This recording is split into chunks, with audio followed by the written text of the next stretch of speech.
Greetings and salutations, people of the internet. Let's face it, 2020 was a bit of a year, right? So I went through my archive footage and I was trying to put together a highlights video of everything that happened as far as flying was concerned for last year. There was nothing. There just wasn't enough footage. Not very great flying. So instead of doing a highlights video, I'm going to do something a little bit different. I'm going to put together a video of the 5 things that I learned during 2020 as someone who flies and owns a microlight. So let's head over to the airfield and let's go flying.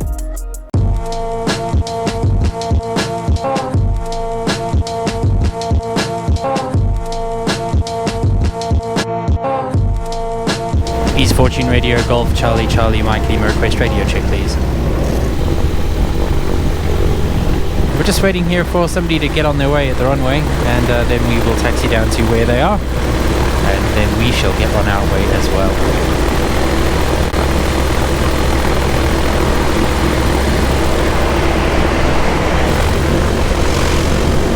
Golf Mike Lima taxiing 29.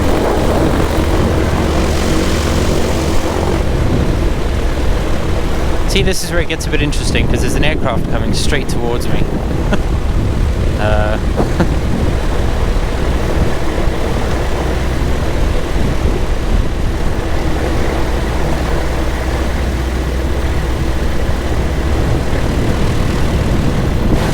It's a bit of a crosswindy day today.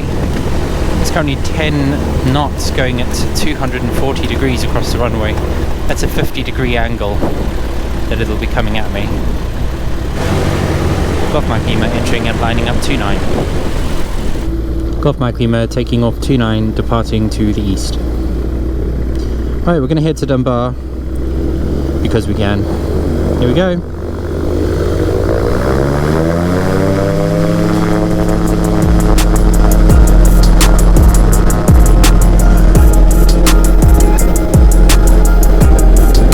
Ooh, bumpy.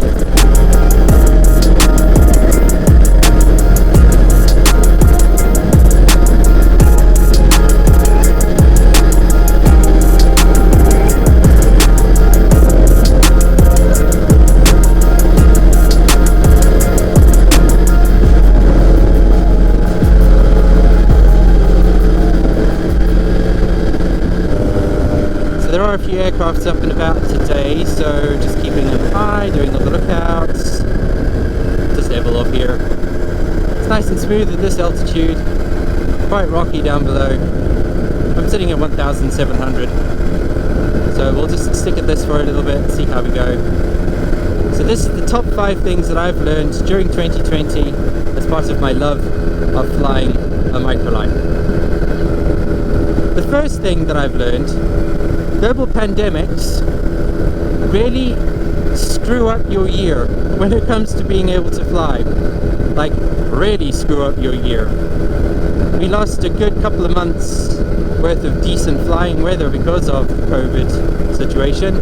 So I really don't recommend global pandemics. They're actually pretty rubbish for when it comes to flying. When you start hearing about global pandemics or some horrible virus that's coming your way, get the flying in, because it's very possible you're going to lose some of your flying time, especially if it starts spreading. And we're just about to get this new variant, or we've had the new variant anyway, and yeah, it's not brilliant. It just basically means that there's a chance that I may lose more flying time, and that's one of the reasons why I'm kind of trying to fly as much as I possibly can at the moment. So the second thing that I have learned this year as part of my year of aviation is that prop shafts are really expensive. Yes, prop shafts. So a prop shaft is basically the thing that connects your propeller into the gearbox. It's the spinning thing. It's a gigantic gear at the back of the aircraft which spins the prop shaft and makes the propeller go round. Now, when the syndicate that I'm in bought this aircraft, we knew at the time that the prop shaft that we had was a little bit gnarled up and was going to at some point need a replacement. Well, unfortunately, this year that happened, and we ended up having to purchase another prop shaft. which was a little bit of a painful experience, let me tell you. But we did it, and I'm quite thankful for it. You kind of want a prop shaft that's always going to work, really, so I'm quite glad that we did it.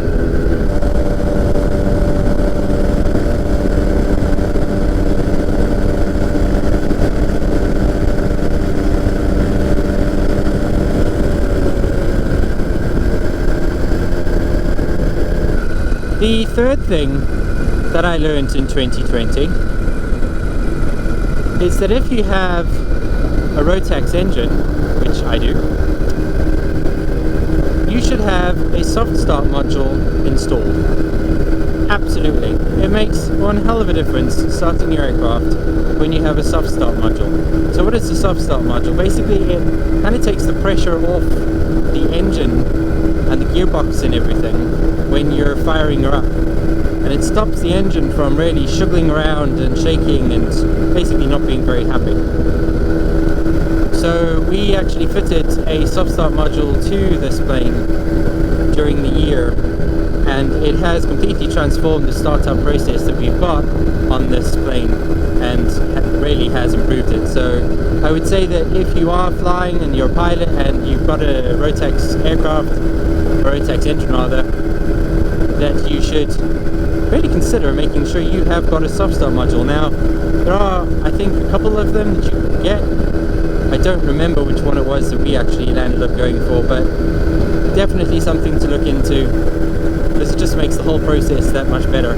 What we also found was that because we didn't have a soft start module installed on the plane, that when we were trying to fire it up, the whole engine was really shaking around, which was one of the reasons why I landed up having a mag failure out to Kingsmuir, which is over there somewhere, because I didn't have that module in place. And so it was shaking the engine something rotten, and it broke the wires. It actually broke them. So it does make sense to have something that's just basically going to soften the whole process as much as possible. I got all the way from the airfield to Dunbar in like about 4 minutes. I haven't even left Dunbar and I've been flying for 5. So what about the fourth thing that I've learned during 2020? It's actually quite an interesting one, I think, anyway. Did you know that you can repair a propeller using stuff that you can buy from Halfords? I did not know that, but you can. Now, I picked up a great big dod of kind of muck and dirt on the checkpoint area with grass and stuff, and it took a chunk out of the corner of one of my props, so the leading edge got damaged a little bit, which is a little bit annoying. I asked around and obviously spoke to my instructor, spoke to guys who run the place, and there's a product that you can buy from Halfords, which is basically a car body filler, which has exactly the same properties and weight profile of the material that we use to make the propellers on this type of aircraft. Yeah, I think it's called Isopon or something like that. It's an unusual substance, if I'm honest. Once you've actually mixed it together, it sets really fast, and it sets incredibly hard. Basically, you mix two little bits together, two substances together, and you fill the hole on the prop. You let it dry, and then you rasp it off. You actually use a file to file off the excess so that you've got a nice smooth leading edge, and it really works. Like, really works. And then on top of that, you just use a little bit of spray paint. So I used the matte black body paint, spray paint from Halfords as well, just to give the propellers a cover of fresh black paint, because the Isopon is white, so you kind of want to cover it. So black paint over that, and the props are as good as new, and it's really nice and smooth, and just a joy. It's much cheaper than buying a whole new set of props, let me tell you. Massive shout out, by the way, for that one to Graham, my flying instructor, for teaching me exactly what it is that I needed to do to make that work. That was a saving grace there, Graham, thanks for that. What was number 5? I've got it all written down on my phone. I've forgotten number 5. What was number 5? Number 5. Ah yes, number 5. maintenance has been a bit of a theme this year with not being able to fly and just basic general maintenance of the aircraft just to make sure everything is good. But the number 5 thing that I kind of think is worth mentioning, and I think everybody who flies microlights or, well, definitely flex wings needs to take this one into account, I think anyway. And that is, if you've got a wing cover, so a piece of fabric that actually goes over your wing when it's being hangered, use it. Seriously, it makes one hell of a difference. If you've got a cover over the wing, just protecting it from all those birds and flippin' leaves and all sorts of weird and wonderful things that just seem to somehow get into the hangar, it's worth it. It really, really is. I kind of made the decision that I would start using the wing cover every single time that I flew and make sure that it was fitted. And just, it takes a bit of time getting used to. It's a bit of a faff putting it on. I timed myself. It took me 20 minutes to fit the cover the last time, but that is because this aircraft has a king post. But it's so worth it, just seeing that there's no dirt on the wing, that there's no chance of partridges scrabbling the hell out of the wing, because that is actually a problem that we have to deal with at East Fortune, because there's a partridge pen and they all get loose and they roost up in the hangar and they fall and land on your wing and scrabble. Those little buggers have nails and you really don't want that on a wing, so having a wing cover is just a sensible thing. If you're looking to get a wing cover and you don't have one, my recommendation would be to speak to Denise at Pennine Flexwing Services. She is ace and she will get you the wing cover that you need. So if you've got a Flexi and you need a wing cover, speak to Denise, she'll sort you out. So there we have it, people, the 5 things that I learned during 2020 as part of flying a microlight. If you're a pilot, then feel free to post your comments below on some of the things that you maybe learned. So I'm going to sign out there. I'll obviously share the footage of me going down into the landing and landing back at East Fortune, which is just over there in that beautiful sun.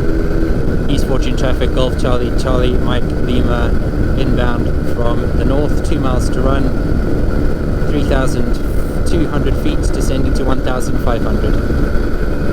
Golf Mike Lima's overhead. Trying to put his glove on. Golf Mike Lima, dead side descending, 29.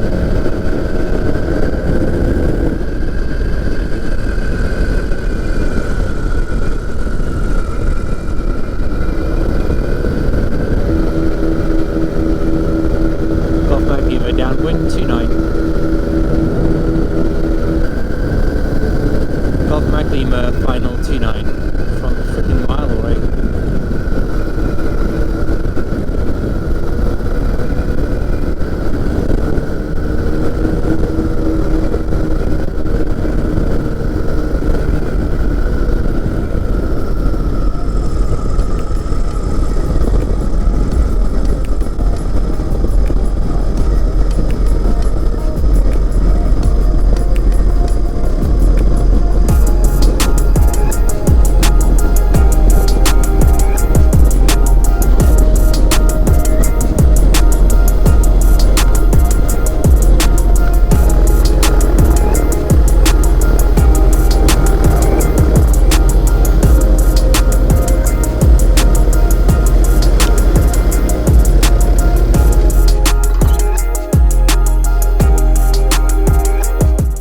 The video here was the last video I released. This video is one you might find interesting, so check it out.